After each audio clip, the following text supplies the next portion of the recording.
Hello hi friends అందరికి నమస్కారం. తెలంగాణలో ప్రతి మహిళకు ఉచితంగా చీరల పంపిణీకి తేదీని ఫిక్స్ చేసిన ప్రభుత్వం ప్రతి మహిళకు ₹1000 పంపిణీ మీ కార్డ్కి ఇది ఒకటి ఉంటేనే ఇస్తాం సీఎం రేవంత్ అనే లేటెస్ట్ అప్డేట్కు సంబంధించి పూర్తి వివరాలు ఈ వీడియోలో తెలుసుకుందాం.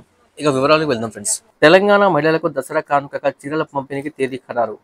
దసరా పండుగ సందర్భంగా రాష్ట్రంలోని మహిళలకు ప్రత్యేక కానుక అందించేందుకు తెలంగాణ ప్రభుత్వం సిద్ధమవుతుంది. ముఖ్యమంత్రి రేవంత్ రెడ్డి సూచనల మేరకు రాష్ట్ర వ్యాప్తంగా డ్వాక్రా సంఘాలకు చెందిన మహిళలకు చీరల పంపిణీ కార్యక్రమాన్ని ప్రభుత్వం ఖరారు చేసింది. ఈ చీరలు సెప్టెంబర్ 2వ వారంలో పంపిణీ చేయనున్నట్లు అధికార వర్గాలు వెల్లడించాయి. 2 చీరలు 800 విలువ. ప్రతి మహిళకు 2 చీరలు అందజేయనున్నారు. ఒక్కో చీరకు సుమారు 400 ఖర్చవుతుండగా 2 చీరలతో కలిపి 800 విలువైన బహుమతి మహిళలకు అందజేయనున్నారు. ఈ చీరలు ఇప్పటికే సిరిసిల్లాలో తయారవుతున్నాయి. వేలాది హ్యాండ్లూమ్ కార్మికులు ఈ పనిలో నిమగ్నమై ఉండగా ప్రభుత్వ ఆదేశాల మేరకు పెద్ద ఎత్తున మెటీరియల్ సిద్ధం చేస్తున్నారు. చీరలతో పాటు 1000 కూడా. ఈసారి చీరలతో పాటు ప్రతి అర్హ మహిళ ఖాతాలో నేరుగా ₹1000 జమ చేయాలని ప్రభుత్వం నిర్ణయం తీసుకుంది. పండుగ సమయానికి కుటుంబంలో కొంత ఆర్థిక సాయం అందించాలనే ఉద్దేశంతో ఈ చర్య తీసుకుంటున్నట్లు తెలిసింది. అర్హతకు అవసరమైన పత్రాలు, చీరలు మరియు నగదు పొందడానికి మహిళలు తప్పనిసరిగా రేషన్ కార్డు చూపించాలి.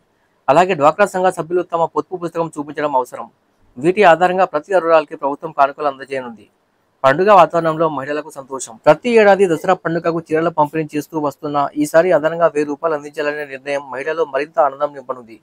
పండుగ సందర్భంగా ఈ సహాయం ఎంతో ఉపయోగపడుతుందని మహిళలు అభిప్రాయపడుతున్నారు. Subscribe for more videos. Thanks for watching friends.